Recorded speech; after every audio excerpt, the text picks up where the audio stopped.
Good morning, students. With this video, I would like to introduce with you the class 7 physics syllabus and the book that is used. So, the book that is used in class 7th is Concise Physics. The publication is Salina. The author is Dr. R.P. Goyal.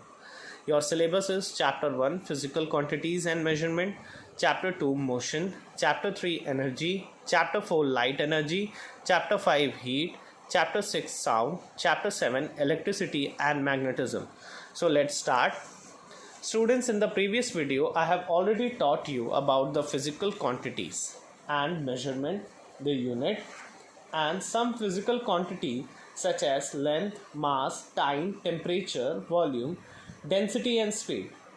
In this video I will teach you what is density and speed.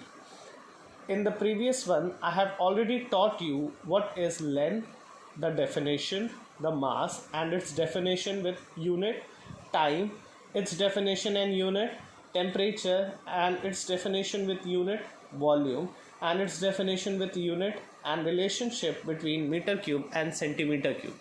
So let's start today's topic. The first topic is vessels for measuring the volume of a liquid. To measure the volume of a liquid such as water, milk, oil, etc., we generally use the following two kinds of vessel. The first one is measuring cylinder and the second is measuring beaker. The first, measuring cylinder, let's see what it is. Measuring cylinder, it is a cylinder generally of area of cross section.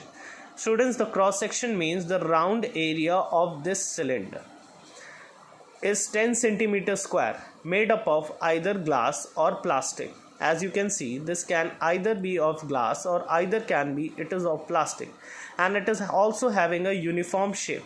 Uniform shape means that the shape from the top to bottom is regular, not irregular shape. Okay, so now the second one, measuring beaker. A measuring beaker is used generally for measuring a definite volume of a liquid such as milk, oil, etc. You must have seen this beaker with a milkman, that he measures and gives you the milk with this kind of beaker, and it is of uniform volume and having a definite shape also. Now I would like to introduce some experiment with your book, and this experiment is how to measure the volume of a liquid. See, as you can see that this is the same beaker in which the marking are being done. We generally place the measuring cylinder on a flat surface and then pour the given liquid completely into the measuring cylinder gently.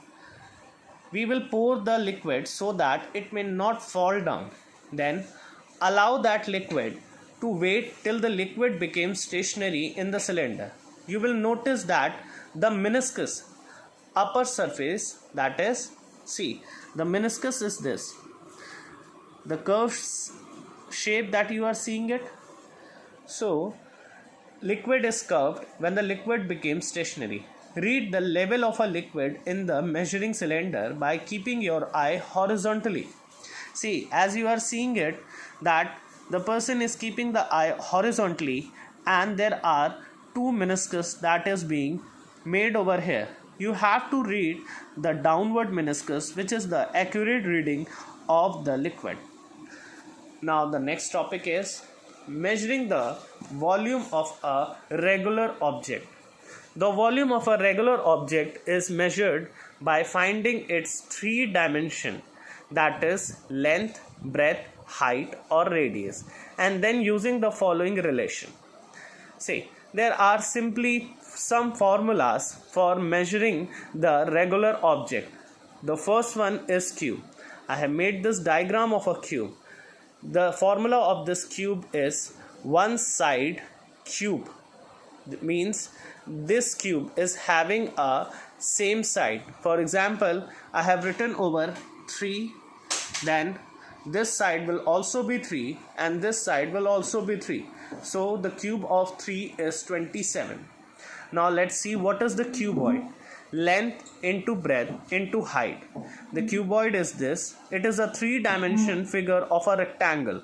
For example, the breadth is given, that is 3, the length is given 5, and the height is given 2, and it is all in centimeter, and you can simply keep it in the formula and you can find out the volume of a cuboid.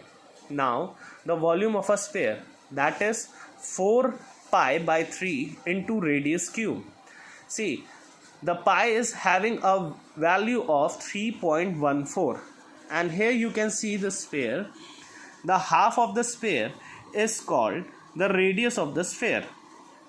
Now the fourth one, volume of a cylinder.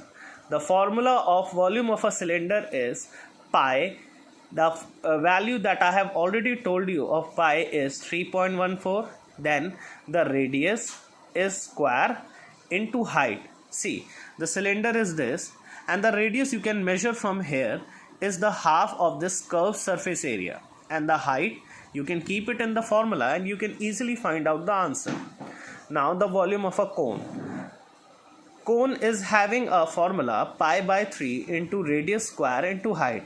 Here you can see the cone is having a radius from this half till here is the radius of this cone. It is also the sphere. The upper part is called the sphere of a cone, and from the center till this lower point is the height of the cone. Now the next one is measurement of volume of an irregular solid or a body. First, take this 2 beaker. In first, note down the initial reading of the water. Then your second point is take a piece of a irregular stone. 3. Third step is tie it with a string and immerse it in water. As you are seeing it, the person hand is over here, and the string he has tied this stone with it and is immersed, and the amount of liquid that is being immersed by the stone is the volume of a stone. How? The stone will displace the equal amount of water till where it is being immersed. Now the difference between the initial level of liquid and the final level of a liquid is the volume displaced. So the initial level or the initial volume of a liquid, which is V1, it is being noted over here, that is 60 ml, and after immersing of the stone, the volume that is being displaced of water is the final level of a liquid, which we called as V2, volume of a final liquid which is being displaced. So the formula is volume of water displaced V2 minus V1, that is 80 minus 60, and it is equals to 20 ml. Now how we will calculate the volume of a stone? See, in 1 milliliter it is equals to 1 centimeter cube. So volume of a solid is 20 centimeter cube. It is very easy to calculate. Okay, so now our last topic is density. The density of a substance is defined as the mass of unit volume of that substance. The formula is density is equals to mass upon volume. The unit of density is unit of mass upon unit of volume, and that is mass is having a unit kg and the volume is having a unit meter cube. So the density unit will become kg per meter cube. Now the speed. The distance covered or traveled by a body in unit time is called the speed of the body. The formula is speed is equals to distance upon time, and the unit is meter per second. See how we will calculate the speed.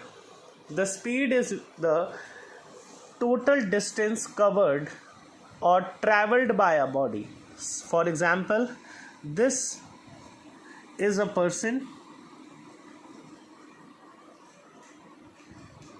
Now I will tell you how to calculate the speed. Suppose this is a person and he is standing in the point A and he has traveled from point A to point B. and suppose the distance between point A and point B is 10 kilometer and the time he took is 2 hours. So by keeping this in the formula of speed, that is distance upon time, so distance was 10 kilometer and the time was 2 hours. So your answer is 5 kilometer per hour.